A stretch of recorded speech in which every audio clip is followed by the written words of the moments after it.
Welcome to the Bali Effect. This is Preeti Tana. And this is Dee Perry. Preeti, we are the Right. Bali Effect. And what do we do on the Bali Effect? We talk about life's pivotal moments and any moments in any Woohoo! life that kind of make you shift and think about things differently. I know we have like a specific one-liner tagline, but we're still novice at all of this stuff. So, how are you doing in the last? I guess I talked to you 12 hours ago. Listen, my whole life changed in the last 12 hours. So there you go. Well, no, not really. We're still in a pandemic. But I went out this morning. I went to Mhm. the farmer's market. I walked there. It is a beautiful day. I got my sunshine. I got I got more stuff for the garden. I got more stuff to eat for the week. So I always feel like I'm on top of the world. It's like a very wonderful routine that just de-stresses me from the week that just happened. Feels like a strong restart. Yes, I loved it. So yeah. I I had the completely opposite morning. So, Oh hey. no! No, What no, it's good. happened? I woke up and read the email about. So we did a podcast last night, and there was some technical stuff. So I was trying to figure out if it was the microphone or the Wi-Fi, and that between now we're actually. What I loved about doing the podcast, honestly, was that my appearance was negligent. Right? It was sort of like, okay, I'll look kind of decent for the when we get to the podcast studio and a few videos and pictures, but now we're actually recording all the podcasts, so then there's this extra effort that goes into getting ready, so that took up some time. I mean, I could have woken up earlier, but anyway, it Be is what it careful is. now. It is what it is. Listen, I rebuke any sentence that has the words your appearance and negligible in them next to each other. But that's just me. Maybe I'll yes, no. I think that you look terrific. You always look terrific. Yeah, And we but it is a little bit of a moment that yeah, I certainly can relate to, having to think about what I'm gonna look like to do these right. recordings, because normally, look, I have a face for radio. So now it's like, oh golly. It's more not wanting to embarrass myself in front of our illustrious guests. You don't see me in all the different ways, but But we well, meet I mean, people, they're like, oh girl, you let yourself go in a I think pandemic. no, I think the point is we've all had to adjust different things. This is certainly a small thing, right? Yeah. This is just saying, okay, we want to do something we've always done, but we have a different format. And I think a lot of creatives are trying to figure out. You know what? We are creatives. A lot of creatives are trying to figure Yes. out, how to reimagine life. And usually when we start these podcasts, you ask me a question, right? And I feel like we never came up with that in particular sort of format. We did come up with the 8 to 10, 5 to 7 minutes of us chatting beforehand, but I'm going to ask you a question today. Uh-oh. Oh, okay. All Okay. right. And Bring it. and for those listening and our guest, I will say that even the question that Dee usually asks me, I get beforehand. I didn't read it last night. That's fine, but I have not sent you this question. So this is truly an impromptu conversation. Okay. That seat is hot. Okay. All right. So over the course of being home and sort of actually even when we started the podcast and social media and working with you more, I have realized that you're an incredible writer. Now, it's you've not yet written a novel, you've not yet written something, but even in the short amount of whether it's a social media post or an email, it's so lyrical and beautiful. And so my question to you is, is this something that you are focusing on? Is this something that's just like, oh, I didn't know. I just kind of send these things out. I didn't realize.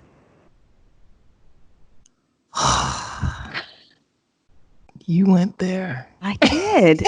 I want to know, like, is it something that comes naturally to you, or have you always been writing? I mean, we've talked about this a few times. You're a lawyer. So, for me, it's such an all of our guests have been, including the one we're going to get to today in a couple of minutes, are so multifaceted and multidimensional. And so, yeah, what do you think about your writing, and what do you think about how it impacts your life or how it fits into your life? Whoa, you are coming out the gate with a big one. And first of all, thank you for the compliment. That means a lot to me because for me, writing writing for work is just writing for work. It's like just another piece of the job, right? But when I write things that really, to me, I have some sort of connection to, it's so deeply personal. And it doesn't have to mean that I'm, revealing all these details about my life, but it really does come from within. And so it feels like I'm putting a part of myself really out there when it gets, written down or encapsulated into whatever language can hold it. And that's why I think I'm figuring this out as I'm trying to answer the question. I think that's why I've been running from it for so long. Mm. My journals, I've kept journals from the time I was very young. Like, I think I started around like 7 or 8, and I still journal now. Me too. And girl, wow, I, see? And like not necessarily regularly, but when I really am feeling huge amounts of emotion, I just need to get it on the page. Like that is how I, word vomit or whatever. Like it feels safe there, it feels effective, and then it's something that I can tuck away. And I know that I can be taking a shower and a whole narrative and a whole story just like come to me, like sentences come to me on the train, or in the middle of conversations. And I have all of these ideas and I feel all this guilt because I want to do something with them. mm. But it's almost overwhelming. It's like, all right, I have like 2 jugs in each hand and I have a whole tidal wave of stuff coming at me. It's not even going to hold all of it. So, you know what? I'm not even going to try. I'm just going to do what I can in the few hours that I'm awake during the day. And most of that is devoted to just trying to hustle in New York. But I know that I need to get to it. And now, even this podcast, like seeing how, all right, if you set a concrete goal and you just commit to it little by little, you can make something of it. And so I, just before the pandemic had started working on a written piece. And now the focus and the goal is to get things off my plate work-wise so that I can turn to it and see what comes of it. But I truly appreciate the compliment because outside of like college, I haven't gotten much feedback for any of the stuff that I've written. So I don't know if it's any good. I really don't. Hey, I read it and I'm like, wow, that's so Girl. beautiful. And it's like, it's basically, and it could be anything from, hey, what are we doing tomorrow on the podcast? But somehow you make it sound so incredibly lovely. And, thanks for sharing. Thank you for sharing because I know sometimes it's hard to get put on the spot and sort of answer these questions. Well, I know it's hard because you've done it every week to me at the beginning of every podcast. Yesterday we went right to relationships, which we haven't talked much about, but it's one of my, I guess, areas. Something I don't want to even say expertise. I don't even. I Oh, will. You give the best advice, though, to me. Um, but, this is a great segue into our beautiful guest today because, relationships and writing and creativity. And I'm so excited to have you on today. Please welcome Deborah Kahan Kolb.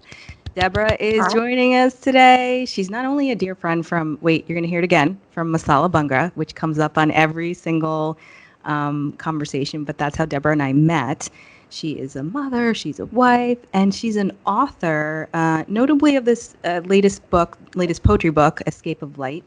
She's a producer of a short film.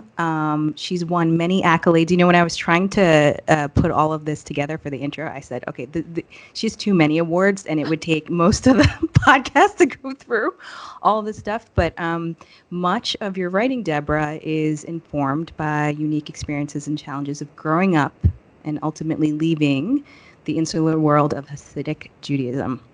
Deborah, welcome. Hi, thank you so much for having me. I'm so excited to be here and to virtually meet Dee Dee. But but very, very thrilled to be here. And I'm just so glad that you found my life story intriguing enough to talk to me about it. Happy to share.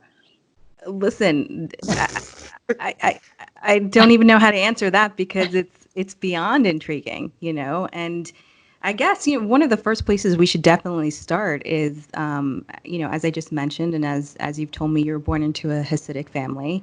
And for those unfamiliar with what that is or what the community is like, could you sort of explain what it means and sort Yeah. of go for it. Yeah, absolutely. So I was born and raised in Borough Park in Brooklyn, which is exactly as you described, a very insular Hasidic community. And it was a community that, similar to other Hasidic communities in Brooklyn specifically, which I know a lot about, was founded by Jewish people who were fleeing the Nazis. So it's really we have a heritage of Holocaust survivors in our families. I mean, growing up, every single one of my girlfriends who went to an all-girls school, of course, very religious school, we all had members of our family who were expats, Eastern European people who really survived the Holocaust, survived communism, and just, came here to start a new life. And when they came to the new life, they brought with them all the traditions and the strictures of the laws and the way of life that they had in Eastern Europe for so long. So that's really the general background. Specifically, it's about following a very detailed set of laws that govern your every waking moment and even sleeping moments, your habits, your thoughts. You have to live a godly life, a life that brings respect to the way of life, and you govern yourself accordingly. So I found, a lot of people, it's a big community. A lot of people find it very comforting and surrounded by joy. There are always people around. There's a lot of kindness in the community. People are always out to help others. But for me particularly, I found it very constraining. It's narrow. You live in a narrow world where you don't really see or know anything about life outside your own world. So for me, it was more of like a cage than a place for me to grow and flourish personally. So yeah. But look, I think many groups of people, certainly folks that immigrated from other places, my parents grew up in India. I was first generation American. We had some of those same governing ideas, if you will. Whether it's based on religion or culture or practices. But somehow it didn't feel as constricted as what you're explaining from your community. What do you think that difference is? I mean, there's a lot of similarities, right? There is like and again, religion and a basis for, foundational ideas. But it seems to me that the Hasidic community seems a little isolated and not as integrated as maybe my parents were or our community was growing up. Yeah, I think you've definitely hit it on the head. It's the isolation comes from the idea that there's a general fear of the influence that the outside world can bring. Children might get ideas that might pull them away from the traditions, might pull them away from family, and so I think it was a general idea of let's keep to ourselves. Let's teach our children. Education is kind of an interesting. It's a very interesting seesaw because when I first left and leaving was and continues to be a journey. It wasn't like, okay, I'm opening this door and now I'm out. It was this constant, and it continues to be this constant. I'm gonna go and explore, and but I'm pulled back to family and guilt and shame, then I'm going to venture out a little more and all that. But in terms of education, I remember meeting someone when I first started going to college after I was divorced and had a young son. It was my first foray into higher education, and I had gone to a high school that I was one of the lucky ones that actually we had some secular subjects. We read books, Huckleberry Finn, and that's how I really got into reading a lot. So I had somewhat of an education, but when I went to college, I remember speaking to someone who said, I had mentioned, like, I'm not really educated. I didn't know a lot going into college. I had no background for college. And somebody said to me, but I thought Jewish people are so educated. It's like one of the things about Jewish people is education.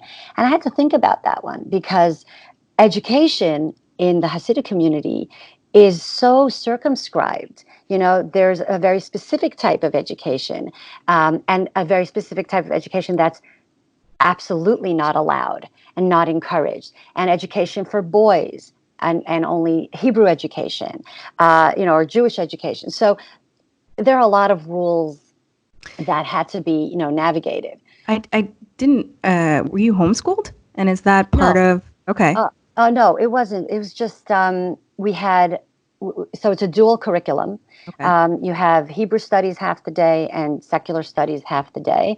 And there are many schools, it wasn't mine, but there are many schools that don't teach, especially with the boys, that don't teach secular studies at all.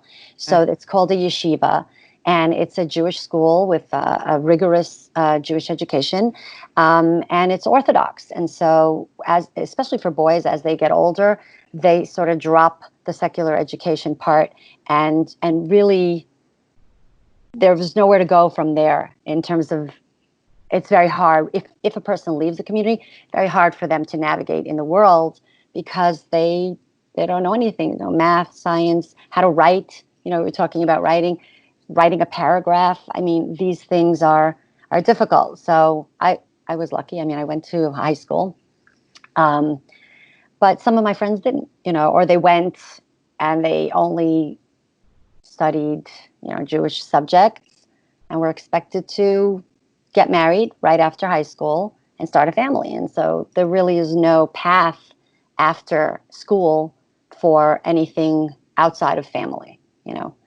So I think that's, you asked about isolation. That's pretty isolating, I think. Deb, at what point did you start to, One second.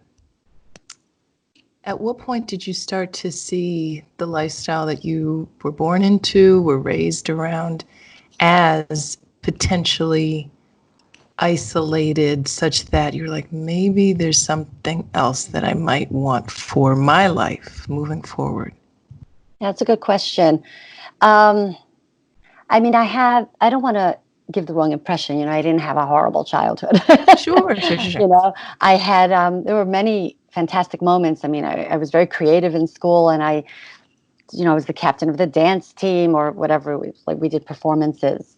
And so I was always choreographing dance, and I loved reading. When I didn't have to hide my library books from my father, I was able to read. I loved music, but if it wasn't Jewish music, I always had to hide it. So I think, so I got married at 18, right after high school. And I think it was then, when I wasn't in my parents' home, but I was sort of in my own home. But it seemed that it was just more of the same, more modeling after, how I grew up. I think that's when it started to feel kind of tight. Now, was this marriage, sorry, just this marriage was someone your parents picked for you? Was it part of the community? So it was following the same path as everyone? Okay. Yeah, okay. and I met him. I mean, I don't know if you guys saw, there's a new Netflix Yes. called Unorthodox. I did see it, and it stuck with me for quite some time. I watched it, of course, Yeah. Did you see? Did you consider it an accurate reflection, or could you relate to that story? Yeah. Yes. So the just a little background about that is, the film is actually two parts. The part in Williamsburg, the Hasidic community, Mm-hmm. is based off of a memoir of the author, and the Berlin part is fiction. But that part, the memoir, the Mm-hmm. Williamsburg, that's all. I found it very accurate. And to keep in mind, because a lot of people who don't know anything about the community will take a look at this and say, this is everyone's experience. It's Right. not everyone's experience. Mhm. It's this woman's experience, but her experience mirrors many women's experiences. And for me, there was a lot about it that was familiar. I mean, all the traditions, the laws, the shaving of the head, all like, how women are either treated or the standards that women are expected to meet. Yeah, all that is very familiar. Interestingly enough, I think many women could relate to the character, Right. regardless of, community, religion, um, because the feeling of I'm not exactly sure what's happening, but I'm not living the life that feels authentic to me. The way the story was portrayed, I felt many people would resonate with the character. And Even she, men. yeah. Right, right. And and I totally agree with that. It's interesting because in my writing, I just about a year, no, less than a year ago, a few months ago, I published a story in a literary magazine called Lunch Ticket, and the story is called Redbird Rising, and it's pretty much autobiographical. And when friends read it, friends who know nothing about the Hasidic community, that's the reaction I got, which is, I didn't have this particular experience, but I get the, the struggle of a woman who is not where she wants to be, Mhm. who can't really put her finger on what's wrong, but knows that this is not the way she wants to live, and needs to make a change, and needs to create circumstances where she could live her true life, her authentic self. And that's what, that's what makes it non-insular. And I don't even know if that's a word, but that we're so all connected through such significant themes, makes me feel more connected to everyone else. But I want to get back to when you decided it was the moment. So you just gotten married and you were living in Uh, your home. yeah. So I was married, and I had my oldest son, who's now 28. I think he's 28. Oh my God. Okay. He's going to kill me if he listens to this. Um, so, he was very little then. And I think I was trying to figure things out based on my comfort level with how things were going. It wasn't so much the relationship. It was about me versus, I'm gonna use me versus, even though it's like a battle metaphor, but it was me versus the religious strictures that I just felt very incomplete. I couldn't find a way to I was looking, I think I was just searching for who I really was outside of the the labels, the label of, okay, you're my daughter, my wife, my mother, who am I outside of all these? Here I was an observant Orthodox young woman with a young child, a husband. I was working, I was a teacher, but these were all things that I was expected to do. A lot of my friends were all doing the same. My sister had done the same. We were all doing it because it was something that you just did. I didn't feel like, these weren't my choices.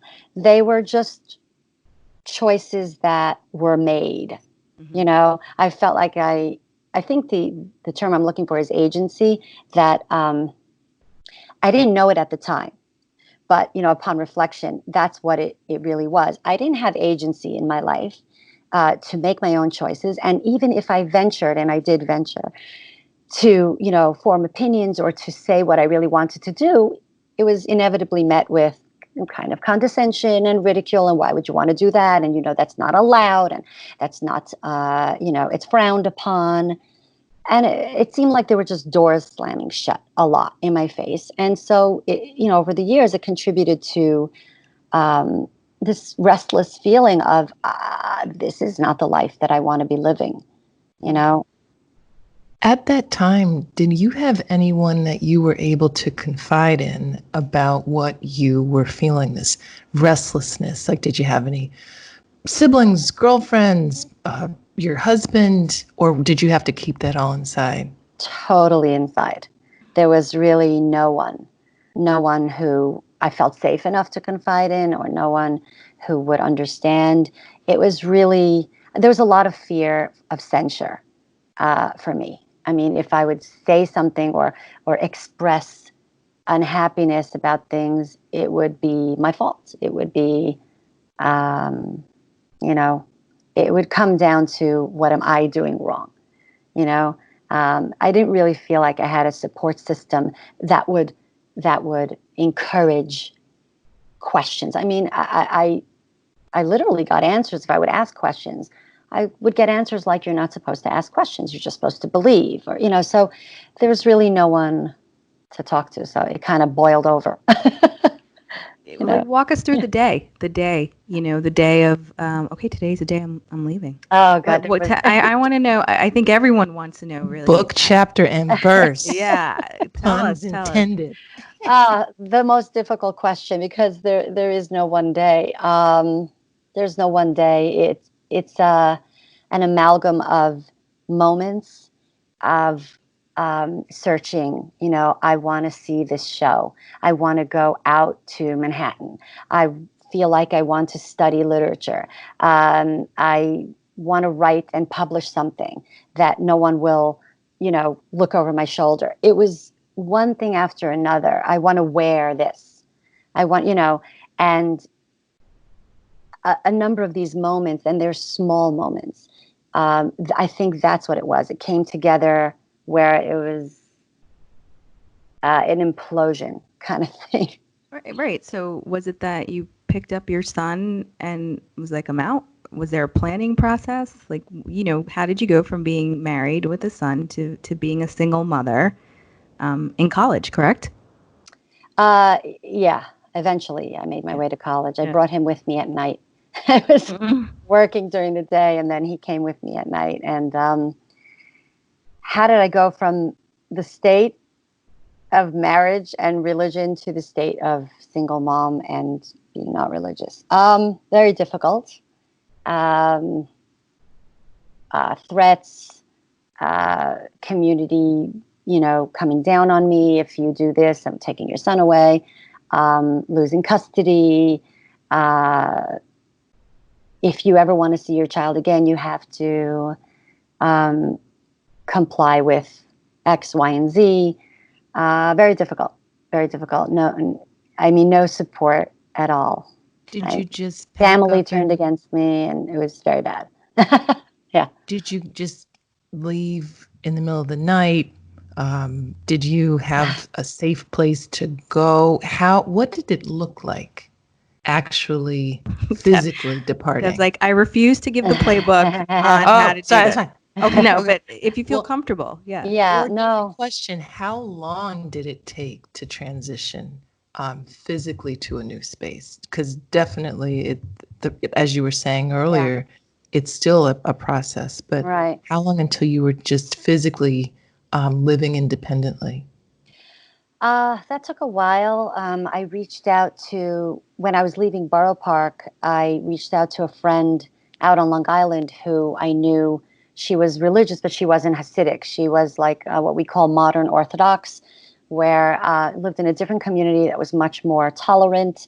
She wore pants. She didn't wear a wig. I mean, there are a lot of different ways to be Orthodox, and this is one of the ways. So I felt that she was a good friend, and she was much more tolerant because she wasn't part of my community, and so she wouldn't judge or censure me.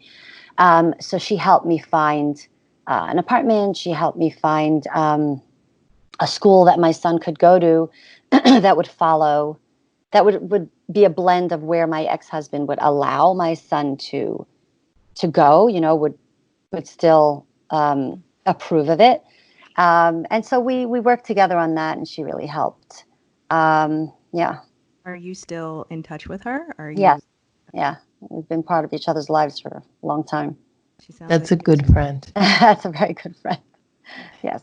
Yes. Oh, and then okay, so then now you're air quoting free, right? You're somewhat out of this. It's a deep breath, a sigh of relief. You've gone through a pretty difficult time trying to remove yourself. You're in this new community. Your son's in school. Now what's going on? So it was a matter of navigating, like you say, a newfound freedom, which it didn't really feel like freedom yet because I was still very much bound to my family and the community because I had my son.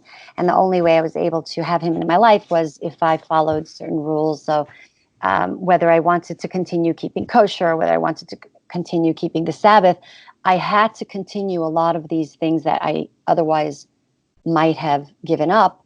But because I wanted him in my life, I had to continue. So that's why I'm saying it wasn't really stepping through a door to the other side. I was for years tethered to the place I had left. So it was very difficult to leave because of that. But I did feel a freedom in terms of that. Oh, I can get a job that I want. I can go to school. So first thing I did. So I started at a community college, and then I moved to Queens College, and that's where I got my degrees, undergrad and 2 graduate degrees there, 1 graduate degree there and 1 graduate degree somewhere else. And that was one of the most amazing times of my life. I was so into it. I was like an amazing student. I was like 26 years old. Here I was just studying, and it was so fantastic. So that was definitely moments of freedom, and that's where I started with the writing because I had so much to process. That I was still going through it. I felt that poetry and stories just came to be the way I would process. And that's why the poetry collections are really coming of age stories in poems. The first collection, which was published a couple of years ago, is, I think, more descriptive of the community that I left and my actual experiences. And a lot of it is difficult material. And then the second collection that Preeti mentioned in the intro, Escape of Light, which was just released in the pandemic. Congratulations. Thank you. A couple weeks before. Yeah. Yeah. Very, very difficult to have book launches during this time. But this collection is, the title is Escape of Light. What I actually quote, I quote Leonard Cohen, of course, but I also quote Stephen Hawking, where he has a quote from his speech, one of his speeches, where he's talking about black holes, and he's actually saying that black holes are not as closed as you may think. There is a way for light to escape a black hole, and to me that was so evocative of my experience or how I see myself in terms of whatever I may have considered difficult circumstances or constraints, or strictures that kept me closed and down. Somehow it is about escape for me. My mother thinks I'm always trying to escape, and I guess she's right. Most mothers do. I know So the does feeling, mine. Deb. Yeah, I right. know the feeling. Exactly. Yeah. What are you trying to run away from? Is it really so terrible? um, so the new poems are, I mean, and they're not new. It's a new collection, but they're more of poems of emergence, I think, of how I see the world, and then how I personally, as a poet, as a mom, or as a person in a relationship, or as a human, as a Jew, how I see the world and how I emerge into whatever place I would like to be.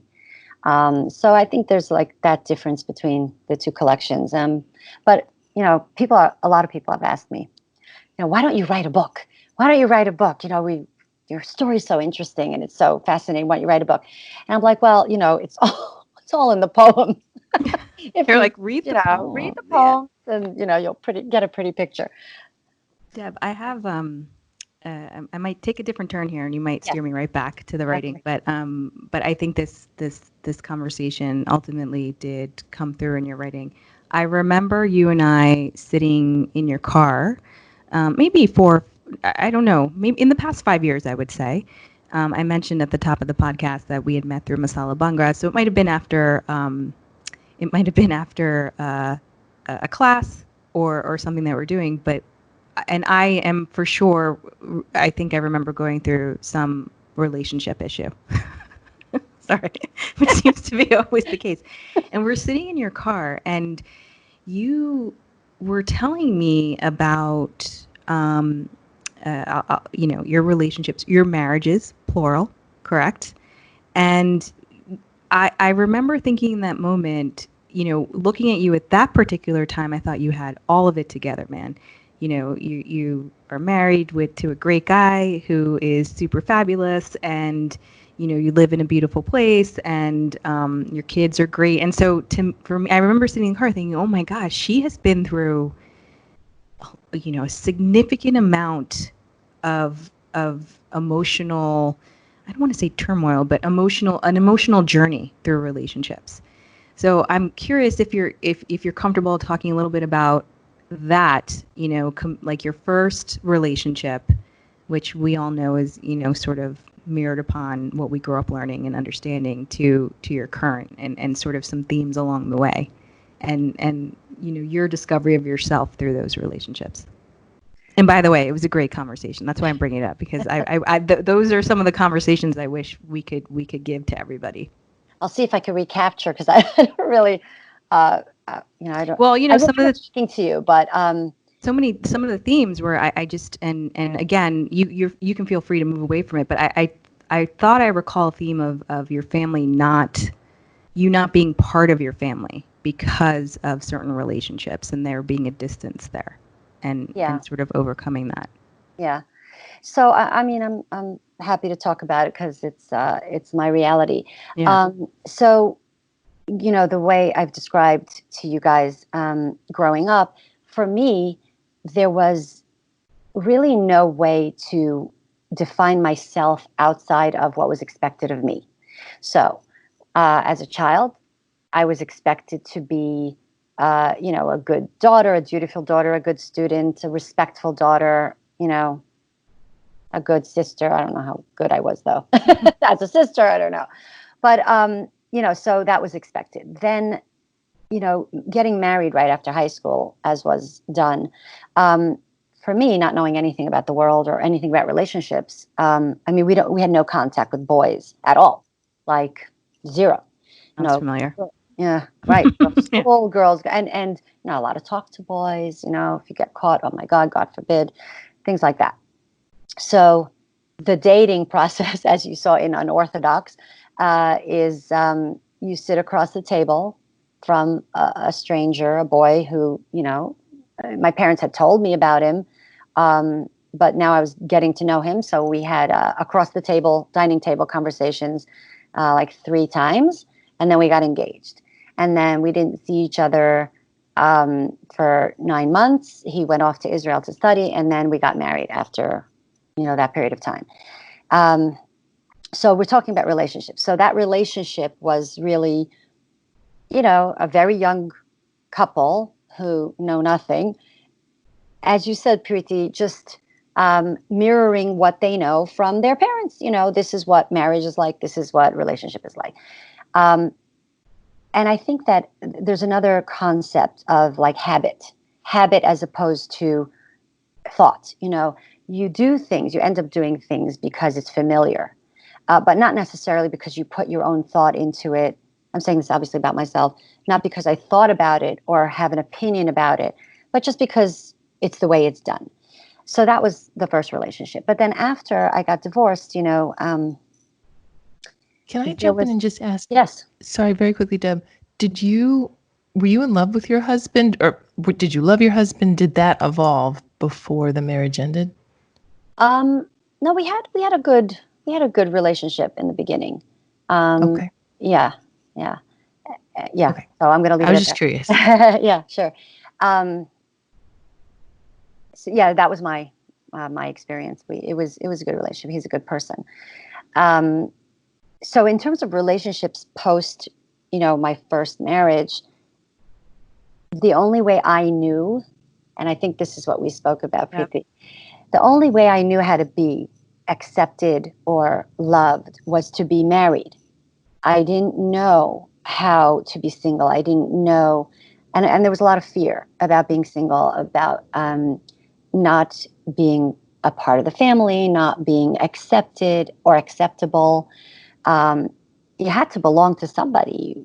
You either had to belong to your father or you had to belong to your husband. For me, there was really no other way with my whatever was going on for me. So I ended up getting married more times than I should have because I couldn't just have a relationship that wasn't marriage. First of all, it was not allowed. You can't be with a person if you're not married to them. Also, I had my son who was young, and if I was in a relationship with someone and I wasn't married to them, I would either lose my son or the relationship. And so I married 2 more times after that. So it was already 3.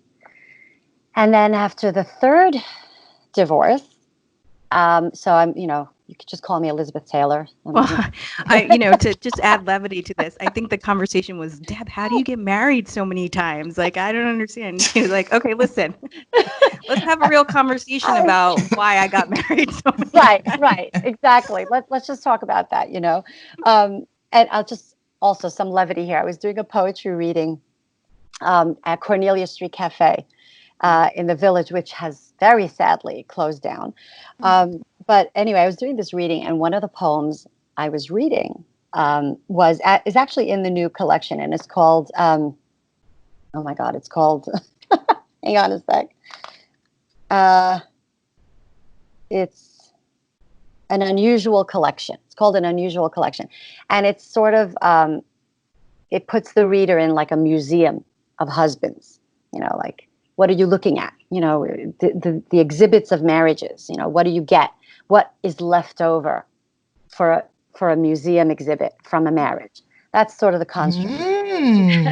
I'd love for you to read a little excerpt for that. Oh, that's cool. I could do that. All right. So, you know what? I'll read it because Great. It will answer. We'll speak to what I'm just trying to say about it. Hang on. A Bali Effect first. Yeah, a little reading. I love it. Okay. This is An Unusual Collection. An unusual collection, the visitors murmur with a puzzled crease. But what exactly are we looking at? Bits of string, buttons, green pennies, and the occasional stray Israeli shekel. Ribbons festooned with dried frosting, some giggles, the perfect ponytail. A someday boy who'd bestow mystery kisses. And don't forget the playing cards. A queen of hearts, a queen of diamonds, a future flecked with shards of relationships, all taken from Bubby's little drawer near the stove in secret for keeps. An unusual collection. Bubby's bits of string became my baubles.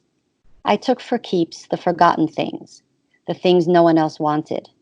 Bits of string, buttons, a drifter niece, a handful of husbands. Apartments so bare almost anyone could perish in them. What you take for keeps, no one expects you to give away. 4 husbands equals 3 gets plus 1 kisuba. An unusual equation. And don't forget the kids. How do they all add up? A couple of sons from this one and that, plus the 2 daughters. And don't forget the stepchild whose emerald eyes belong in another's face. An unusual arrangement. Bits of string, buttons, an old glove, a new husband. I took for keeps the forgotten things, the things no one else cared for. A lost nephew, the lone betta fish that refused to die. Fridges full of nothing, and neighbors who knew when to leave well enough alone. An unusual collection, the visitors muse, amazed. But how on earth did she have the nerve to marry, then leave, then marry again? The Museum of Husbands hosts an unusual exhibit, where here one may view pronouncements stamped and sealed by rabbis and esquires, 12 lines long, signed here and there. We now proclaim this erstwhile wife free to curate an unusual collection. teeming with tales and bits of biography, the patina of the past and the music of memory. So that's my poem. And a get is, it says 3 gets plus 1 kasuba. A get is a document of divorce, and a kasuba is a marriage contract. So it sort of collects everything. But what I wanted to... Well, so you're Go ahead. probably looking at our reactions because that was stunning.